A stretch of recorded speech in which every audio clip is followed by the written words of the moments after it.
উত্তরীয় পরি দিয়ে বরণ করে দিলেন।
প্রথমে আমি ঈশানের সুরের সবাইকে আন্তরিক ধন্যবাদ এবং কৃতজ্ঞতা জানাচ্ছি আমাকে এত সুন্দর একটা অনুষ্ঠানে যুক্ত করার জন্য।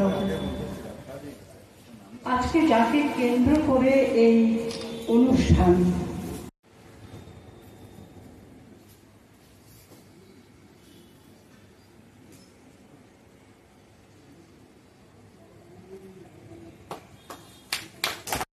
চিহ্ন মাত্র আর নেই, কথাটা সত্যি। তাকে আমরা ধরা ছোঁয়ায় আর পাই না, তাকে স্পর্শ করতে পারি না। কিন্তু যেহেতু স্পর্শ করতে পারি না, আমার মনে হয় যত দিন যাচ্ছে তত বেশি করে আমরা তাকে অন্তরে উপলব্ধি করতে পারছি। তিনি আমাদের অন্তরে অবস্থান করছেন। আবার তাকে আশ্রয় করেই বলছি, নয়ন ছেড়ে গেলে চলে এদের সকল মাঝে। আসলে রবীন্দ্রনাথ আমাদের অন্তরের এতটা ভেতরে অবস্থান করছেন যে তাকে ছাড়া কোনো কিছুই যেন সম্পূর্ণ মনে হয় না। তার একটা কারণ অবশ্যই আছে। আমাদের সকলের যেমন একটা নিজস্ব জন্ম আছে, নিজস্ব মৃত্যু আছে, ঠিক তেমনি করে আমাদের প্রত্যেকের কাছে একজন নিজস্ব রবীন্দ্রনাথ আছেন। আমার রবীন্দ্রনাথের সঙ্গে পরিচয় হয়েছিল এবং বলাই বাহুল্য আমার শৈশবের সেই রবীন্দ্র প্রেম, তার সবটাই ছিল 25শে বৈশাখ। বিমারির সময় ওটা বিশ্ব নিস্তব্ধ হয়ে গিয়েছিল। আমি আমাদের এই শহর শিলচরের কথা বলছি।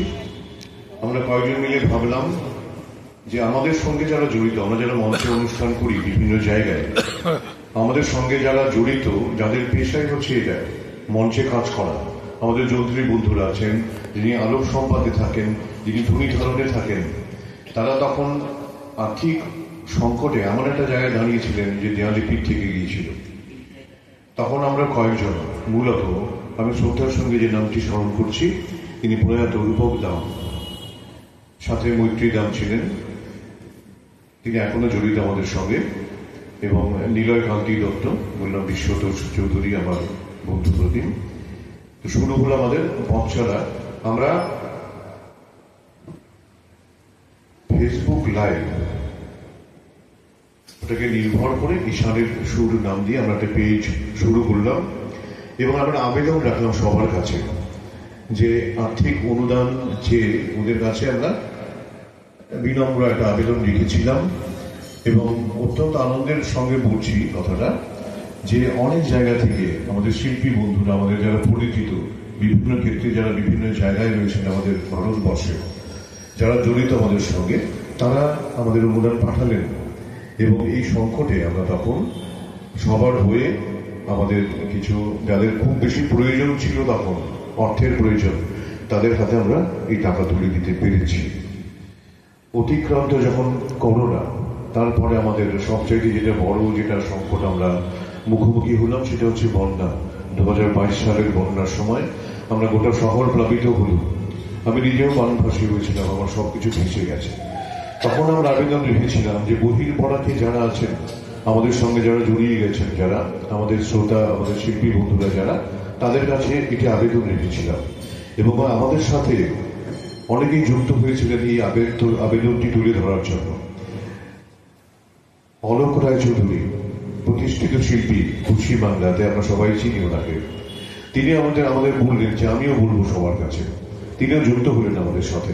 আমরা বহির বরাকের আমাদের সংস্কৃতির সঙ্গে যারা জড়িত, সংস্কৃতি প্রেমী যারা, সবার কাছে আমরা আবেদন রেখেছিলাম এবং অত্যন্ত আনন্দের কথা সেখানেও অনেকেই এগিয়ে এলেন এবং আমাদের যারা সঙ্গে যারা কাজ করেন, যাদের কথা বললাম এই মাত্র, তাদের অনেকেরই ঘর ভেসে গিয়েছিল, ঘর ভেঙে পড়েছিল, অত্যন্ত সংকটে ছিলেন তখন তারা। আমরা সবার হয়ে ওদেরকে কিছু সহায়তা নিয়ে পাশে দাঁড়াতে পেরেছিলাম এই ঈশানের সঙ্গে।